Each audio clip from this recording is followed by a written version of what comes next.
കോൺഗ്രസ് മാധ്യമ വക്താവ് സ്ഥാനത്ത് നിന്ന് KPCC അംഗം അഡ്വക്കേറ്റ് JS അഖിലിനെ നീക്കി. ചാണ്ടിയുമ്മനെ പിന്തുണച്ചതിന്റെ പേരിലാണ് പ്രതികാര നടപടിയെന്നാണ് JS അഖിലിന്റെ പ്രതികരണം.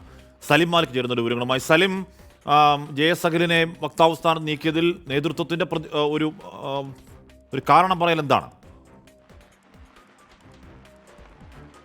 ഹാഷ്മി, അതുമായി ബന്ധപ്പെട്ട നേതൃത്വം പ്രധാനമായി ഒരു കാരണവും വിശദീകരിക്കുന്നില്ല എന്ന് മാത്രമല്ല, ഏതെങ്കിലും തരത്തിൽ ഈ വക്താവ് സ്ഥാനത്ത് നിന്ന് നീക്കി എന്നുള്ളൊരു ഔദ്യോഗികമായ അറിയിപ്പൊന്നും JS അഖിലിന് ലഭിച്ചിട്ടില്ല. പക്ഷേ ഇന്ന് രാവിലെയോടുകൂടി മാധ്യമ ചർച്ചകൾക്ക് പോകുന്ന മാധ്യമ വക്താക്കളെ ഉൾപ്പെടുത്തിയ ഒരു ഗ്രൂപ്പ്, വാട്സാപ്പ് ഗ്രൂപ്പ് കോൺഗ്രസിൻ്റെതായി ഉണ്ട്. ആ ഗ്രൂപ്പിൽ നിന്നും JS അഖിലിനെ മുന്നറിയിപ്പില്ലാതെ നീക്കുകയായിരുന്നു. ഇത് പ്രതികാര നടപടി എന്നുള്ളതാണ് ആരോപണം. ഇനി JS അഖിലിനോട് തൽക്കാലം ചർച്ചയിൽ പങ്കെടുക്കേണ്ടതില്ല, കോൺഗ്രസിനെ പ്രതിനിധീകരിച്ച് ചർച്ചയിൽ പങ്കെടുക്കേണ്ടതില്ല എന്നും വാക്കാലാണ് നിർദ്ദേശം നൽകിയിരിക്കുന്നത്.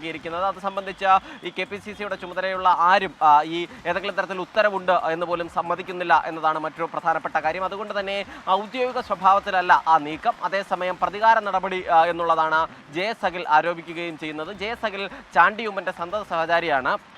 ചാണ്ടിയുമ്മനുമായി ബന്ധപ്പെട്ട ഈ വിവാദമുണ്ടായതിനു ശേഷം പരസ്യമായ പ്രതികരണം നടത്തി ചാണ്ടിയുമ്മനെ അനുകൂലിച്ച ഒരേ ഒരു കോൺഗ്രസ് നേതാവും JS അഖിലാണ്.